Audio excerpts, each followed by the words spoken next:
انہوں نے بیان کیا ہے جب 1897 کے اندر سر سید احمد خان کی وفات ہو جاتی ہے تو اس کے بعد مسلمانوں کی اصلاح کے لیے ابھی ایک معاشرہ یا ایک پلیٹ فارم دے دیا تھا سر سید احمد خان نے کہ اس پر عمل پیرا ہو کر مسلمان اپنے مقام مرتبے تک پہنچ سکتے ہیں۔ تو ان کی جب وفات ہو جاتی ہے تو ان کے رفقۂ کرام جو ہوتے ہیں وہ مسلمانوں کی خدمات سر انجام دیتے ہیں، جیسے کہ علامہ شبلی نعمانی کا ذکر ہے، مولانا الطاف سنہالی کا ذکر ہے، وقار الملک کا ذکر ہے، ڈپٹی نذیر احمد کا ذکر ہے۔ تو یہ سارے کے سارے رفقۂ کرام ہیں اور سر سید احمد خان کی داغ ریل جو ڈالی تھی اسی کو آگے لے کر چلتے ہیں۔ تو جو علامہ شبلی نعمانی ہے وہ ندوۃ العلماء کے نام سے ادارہ جو کہ بنایا گیا ہے اس کا قیام لاتے ہیں۔ اسی طرح پھر نواب وقار الملک ہیں، وہ بھی مسلمانوں کی اصلاح کرتے ہیں، مسلم لیگ کے اندر اصلاحات اور مسلم لیگ کو آگے لے کر چلتے ہیں۔ مولانا الطاف سنہالی، تو میں نے رفقۂ کرام کا نام نہیں لکھا وقت کی مناسبت اور جگہ کی وجہ سے۔ تو اس کے بعد ہے جی مولانا الطاف سنہالی۔ مولانا الطاف سنہالی نے مسلسل حالی لکھی جس کے اندر مسلمانوں کے ماضی اور حال مستقبل کے حالات کو بیان کیا گیا ہے۔ تو انہوں نے اپنی تعلیم کے ذریعے مسلمانوں کو اجاگر کیا، آگاہ کیا۔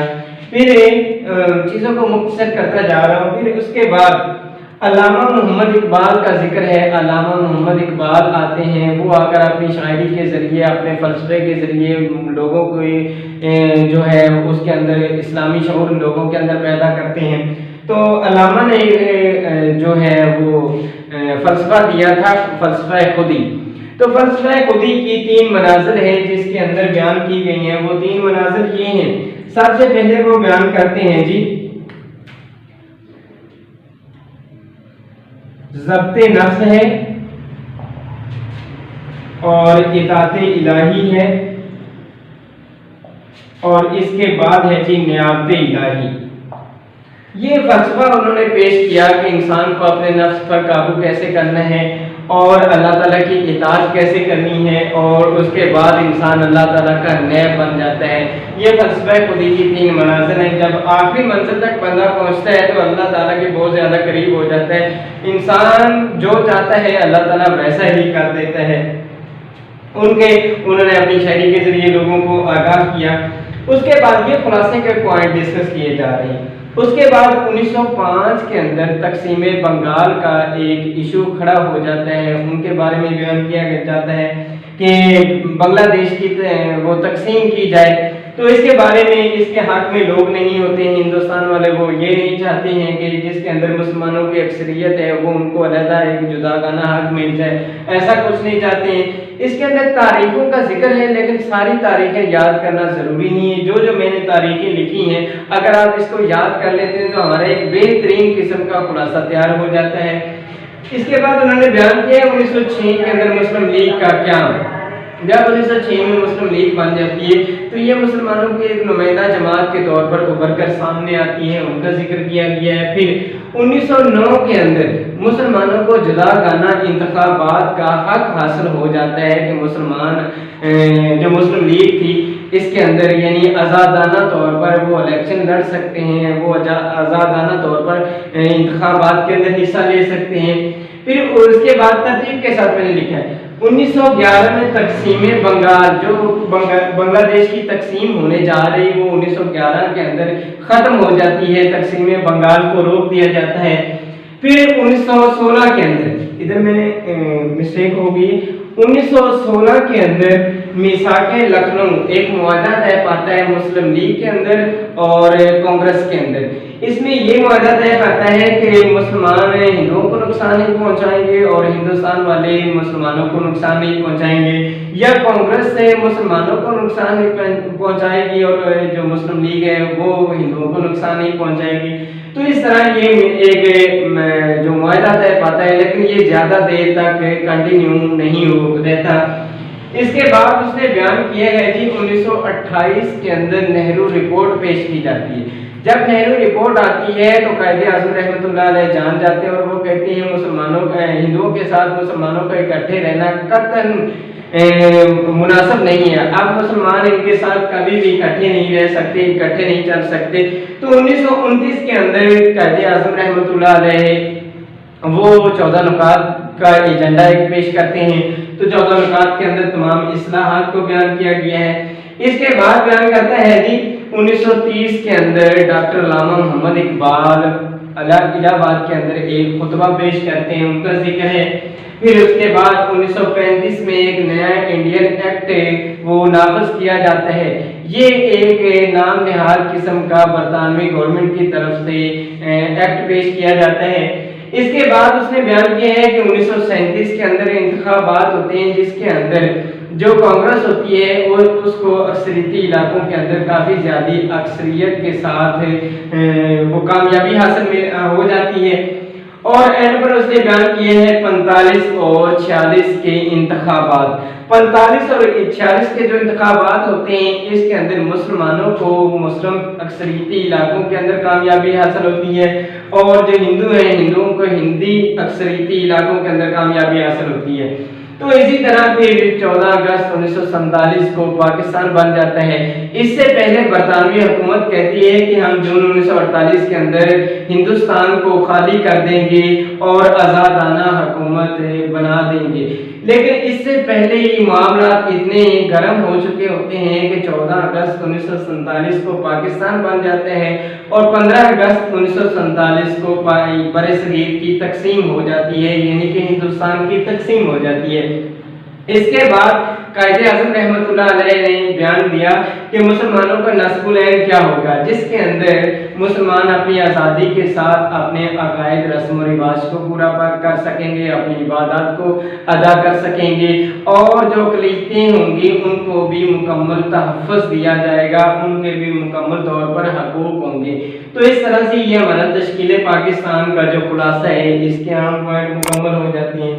تشکیل پاکستان تھوڑا سا ڈیفیکلٹ ہے لیکن کوئی اتنا مشکل نہیں ہے, اگر ہم سمجھ کر اس کو کریں تو آسانی کے ساتھ. ان پوائنٹ کو اگر آپ لکھ لیتے ہیں اور ان کے مطابق خلاصہ بناتے ہیں تو یقیناً ہمارا ایک بہترین قسم کا خلاصہ تیار ہو جاتا ہے. اس کے بعد اگر ہم بیان کریں تو وہ تشریحات آتی ہیں, پیراگراف کی تشریحات کیسے کرنی ہے, تو یہ لیکچر زیادہ لمبا ہو جائے گا, تو اسی پہ ہم اس کا اختتام کرتے ہیں. دعاؤں میں یاد رکھیے گا.